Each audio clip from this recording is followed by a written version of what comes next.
I'm Curt Frye.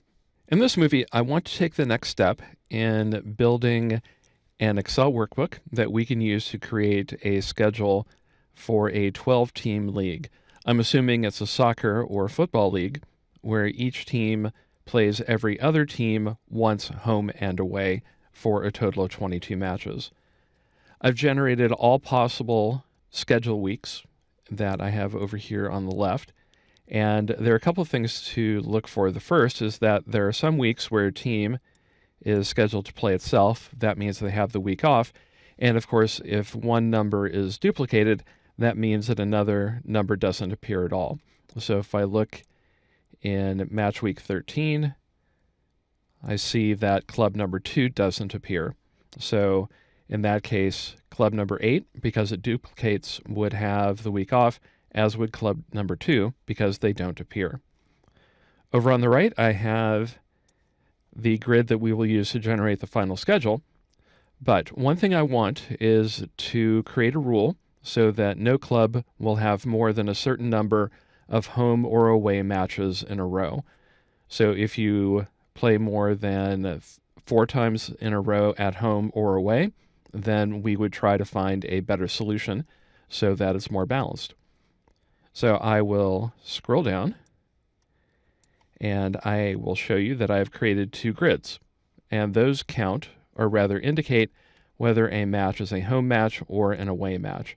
And I also take into account whether a club is playing against itself in a particular week. If it is, then they are not listed as having a home match. And I did the same thing for away down below here. And I checked, and the home and away grids exactly balance. So it means that my calculations are most likely correct. Because I want to limit the number of consecutive home and away matches, I need to create formulas that will do that. And I have avoided zooming out very much, but in this case, it actually works. So I'll go down to 70% on my monitor. And I'm looking for consecutive home matches using the grid that I have over here on the left. In cell R30 for match day 1, I'm going to count I'm going to count the number of consecutive home matches that appear in the home matches grid over on the left.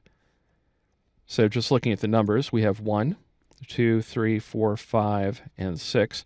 So that means in cell R35, if I create my formulas correctly, I should have a total of 6, and that would be 6 consecutive match days.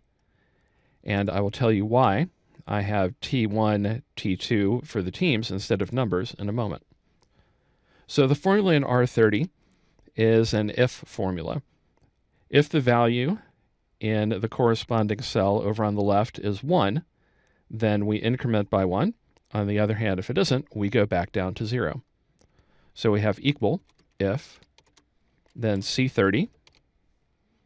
So you can see that we are looking at the first cell over there. Equals 1, then a comma, then it will be n of R29. Then I will put a parentheses and plus 1 and explain what this is doing.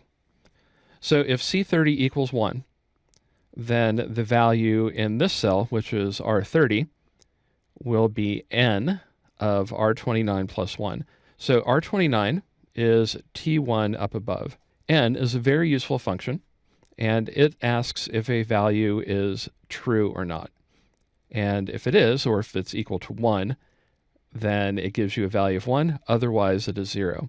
So what's happening is that we have n of T1, which is 0, and we're adding 1. So for every next home game that we get in a row, we go up by 1, and when it isn't a home game, then a comma and a 0, and a right parentheses, and enter. So we get 1, and watch what happens when I copy this down. The count goes up. So 1, 2, 3, 4, 5, 6, and then 1, 2, 3, 4, 5, and the rest of the matches are away. And we have a total of 11, which is very important. and is something that we will look at as a way of balancing our schedule in the next movie. So I will select cells, let me see, so that would be R30 down through R53, and copy over to column AC, and there we have our numbers. And because I have zoomed out and I can see both of the grids at the same time, I have 1, 2, 3, 4, 5, 6, and then 1, 2, 3, 4, 5. And if I look over to the left, I see that the values appear to be correct. And then I also see that I have 1, 2, 3, 4, 5 for team number 2 right next to that.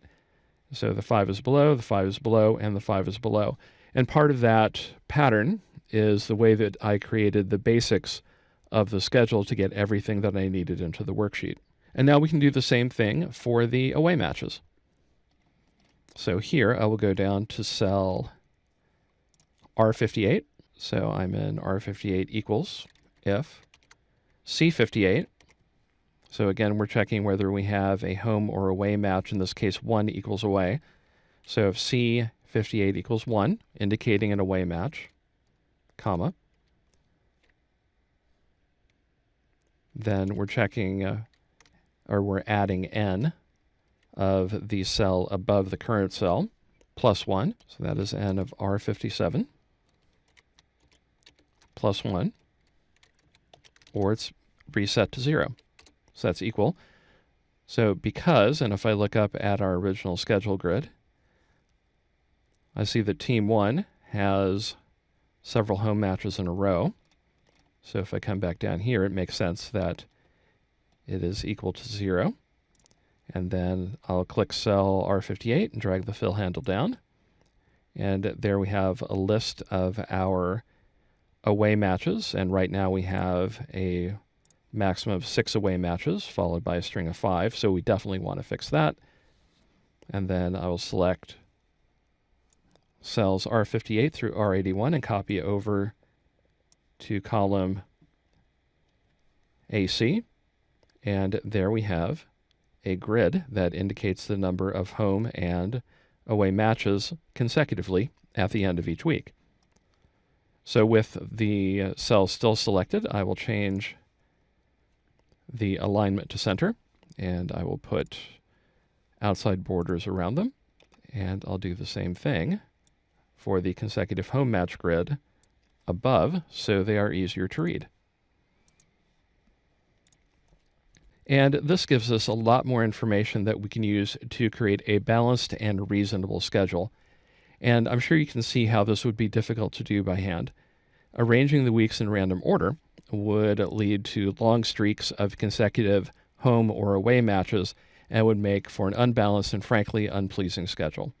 So in the next week, I will show you how to incorporate that balance into a solver model and actually create a workable schedule, I hope, that will give our league a plan for the next season. I hope you enjoyed this movie. If you did, please like it and subscribe to my channel.